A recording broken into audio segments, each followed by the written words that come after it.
नमस्कार दोस्तों, हाजिर है एक और नई वीडियो के साथ। आज की आध्यात्मिक ज्ञान चर्चा बहुत ही महत्वपूर्ण होने वाली है, तो वीडियो के अंत तक बने रहें। आज का टॉपिक है गीता जी में मोक्ष मंत्र कौन से हैं। आज की आध्यात्मिक ज्ञान चर्चा दो गुरुओं के बीच में होने वाली है। एक तरफ है संत रामपाल जी महाराज और दूसरी तरफ है अनिरुद्ध आचार्य जी। तो शुरू करते हैं ज्ञान चर्चा और पहले जान लेते हैं अनिरुद्ध आचार्य जी के विचार। हरे राम राम राम हरे हरे, हरे कृष्णा कृष्णा कृष्णा, दोनों का नाम है। ये मूल मंत्र ये है। हां, वेद मंत्र है ये। शुद्ध उच्चारण इसका क्या है? हरे राम राम राम हरे हरे, हरे कृष्ण कृष्ण कृष्ण हरे हरे। ये वेद मंत्र बोल रहा हूं मैं। फिर इसको इस पर विचार किया गया कि इस मंत्र को सब लोग नहीं बोल सकते, क्योंकि कोई अशुद्ध है कोई शुद्ध है। तो इस मंत्र को उल्टा कर दिया गया ताकि जपने का कोई दोष ना लगे, इसलिए इसको उल्टा। फिर उल्टा कैसे जपते हैं लोग? हरे कृष्ण। इसका वेद में शुद्ध उच्चारण ये है। शुरू कहां से होता है ये मंत्र? हरे राम राम राम हरे हरे, हरे कृष्ण कृष्ण कृष्ण हरे हरे। फिर इसे उल्टा कर दिया तो ये बन गया हरे कृष्ण। उसमें पहले राम का नाम आता है। हरे राम राम राम हरे हरे, हरे कृष्ण कृष्ण कृष्ण, ये शुद्ध है।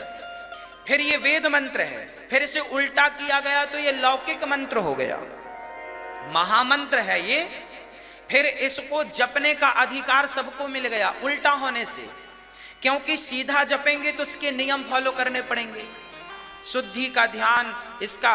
इसलिए फिर इसको कह दिया गया हरे कृष्ण कृष्ण कृष्ण हरे हरे, हरे राम राम राम हरे हरे। पुण्य वही मिलेगा, फल वही मिलेगा, पर इसको आप कैसे भी जपो, नहाए नहाए जपो या बिना नहाए जपो।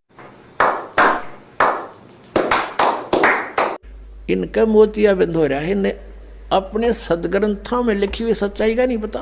तो आइए अब जानते हैं संत रामपाल जी महाराज के विचार। हरे हरे श्री कृष्ण कृष्ण हरे हरे, राधे श्याम सीताराम, राधे राधे श्याम राधे। ओम नमः शिवाय, ओम भगवते वासुदेव नमः। ये गायत्री मंत्र, ये मोक्ष मार्ग के मंत्र नहीं है। ये व्यर्थ है, यूजलेस है। गीता जी अध्याय नंबर 16 के श्लोक नंबर 23 और 24 में स्पष्ट किया कि जो शास्त्र विधि को त्याग कर मनमाना आचरण करते हैं, मनमानी पूजाएं जाप करते हैं, उनको न तो सुख होगा, ना कोई गति होगी, ना उनकी कोई उनको सिद्धि प्राप्त होगी, अर्थात यूजलेस। इसलिए 16वें अध्याय के फिर 24वें श्लोक में स्पष्ट किया गीता जी में, इससे तेरे लिए अर्जुन कर्तव्य और अकर्तव्य की अवस्था में कौन सी साधना करनी चाहिए और कौन सी त्याग देनी चाहिए। सदग्रंथों को आधार मानना, किसी के लोक वेद पर आधारित मत होना। तो श्रीमद् भगवद गीता हमारा आधार है भक्ति का, पवित्र वेद हमारा आधार है भक्ति का, साधना का। लेकिन पुराण हमारे सहयोगी हैं अध्यात्म ज्ञान को समझने के लिए।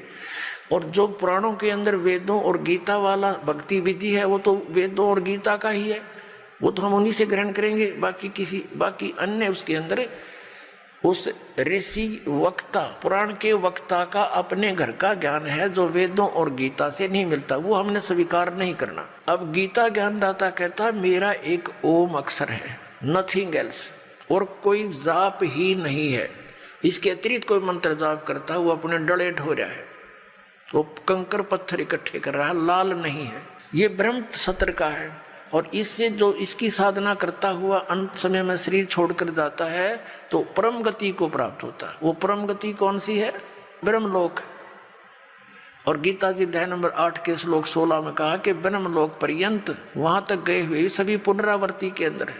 अब 17वें अध्याय के गीता जी के 23वें श्लोक में कहा है कि उस सच्चिदानंद घन ब्रह्म के पाने का 3 मंत्र का जाप का निर्देश है, नथिंग एल्स। निर्देश माने नथिंग और कुछ नहीं, सिंपल ओनली डायरेक्शन। ये है, देखिएगा श्रीमद् भगवत गीता, गीता प्रेस गोरखपुर से प्रकाशित है। जयदाल गोविंद का इसके अनुवादक हैं। ये देखो, अब गीता अध्याय नंबर 8 का और श्लोक नंबर हम 8 से शुरू करेंगे। परमं पुरुषम दिव्यम अभ्यास योग युक्तेन चेतसा न अन्य गामिना। परमम पुरुषम दिव्यम, उस दिव्य परम पुरुष यानी परम अक्षर ब्रह्म को याति पार्थ अनुचिंतन, उसके सिमरण से उसको प्राप्त होते हैं। इनका अनुवाद भी बहुत कुछ ठीक है। 8वें अध्याय का 8वां श्लोक। हे पार्थ, यह नियम है परमेश्वर के, गीता ज्ञानदाता से अन्य है वो, अध्ययन नहीं, अभ्यास योग युक्तेन, यानी जो मंत्र वो तत्वदर्शी संत देगा 3 नाम का, ओम तत्सत। ओम तो सीधा ही सरपुरुष ब्रह्म का है, तत् और सत ये सांकेतिक है। ओम और तत् मिलकर ये 2 अक्षर का सतनाम बनता है। वो तत् सांकेतिक है, जो आपको प्राप्त है उनको खूब पता है। और सतयु आदि नाम है, ये अलग मंत्र है। जो सार नाम प्राप्त है उन पुण्यात्माओं को खूब ज्ञान है। तो यहाँ ये स्पष्ट कह रहा है कि उस मंत्र के अभ्यास से, ये योग न ध्यान का इसमें मतलब है नहीं, ये तो हठ योग को ध्यान मानते नहीं। इसका संस्कृत मूल पाठ क्या कह रहा है देखिए, अभ्यास योग युक्तेन, ध्यान नहीं, अभ्यास यानी उस नाम के सुमरण की युक्ति से, उससे लगन से, दूसरी ओर न जाने वाले मन से, यानी किसी और भक्ति में फिर कति ध्यान नहीं जावे, केवल वही भक्ति करे निश्चित से। अनुचिंतन, निरंतर चिंतन करता हुआ परम दिव्यम पुरुषम याति है।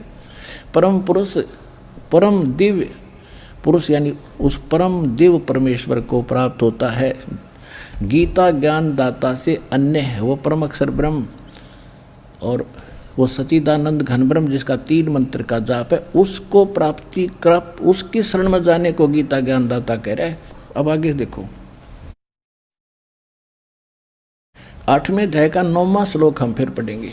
8वां तो पढ़ लिया, 9वें फिर इसमें परमात्मा का नाम भी लिखा है, लेकिन ये विषय अलग हो जाएगा, अब यहाँ करेंगे।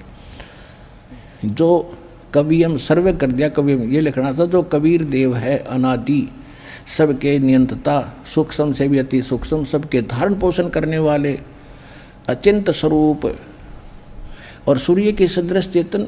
अब देखो, हे निराकार बताओ भगवान ने, और इसमें लिखा हो तो सूर्य जैसा है, सूर्य का निराकार है, तो ऐसे परमात्मा 100 प्रकाशित तो उसका शरीर सूर्य के सदृश, नित्य चेतन प्रकाश, अविद्या से अति परे, सच्चिदानंद घन परमेश्वर का जो सेवन करता है। 9वां हो लिया, 10वां पढ़ेंगे। वह भक्ति युक्त पुरुष, यानी उस परमात्मा की भक्ति करने वाला, योग बल से, यानी भक्ति की साधना के बल से, उसकी शक्ति से भ्रकुटी में के मध्यम में प्राणों को अच्छी प्रकार स्थापित करके फिर निश्चल मन से सिमरण करता हुआ उस तत्तम या उस अज्ञान अंधकार में छुपे हुए इस परमात्मा के दिव्यम परमम पुरुषम, परम अक्षर ब्रह्म को, उस दिव्य परम पुरुष को गीता ज्ञान दाता से अन्य को ही प्राप्त होता है। आ गया समझ में?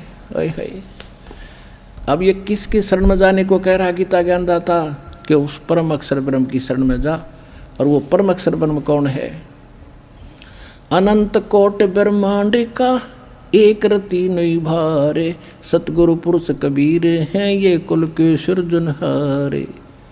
वो कौन कबीर? हम सुल्तानी नानक तारे, दादू को उपदेश दिया, जात दुलाहा भेद न पाया, वो कैसी मोहे कबीर हुआ। He is God, Kabir is the weaver name of God. वो कबीर दुलाहा है उस परमात्मा का नाम।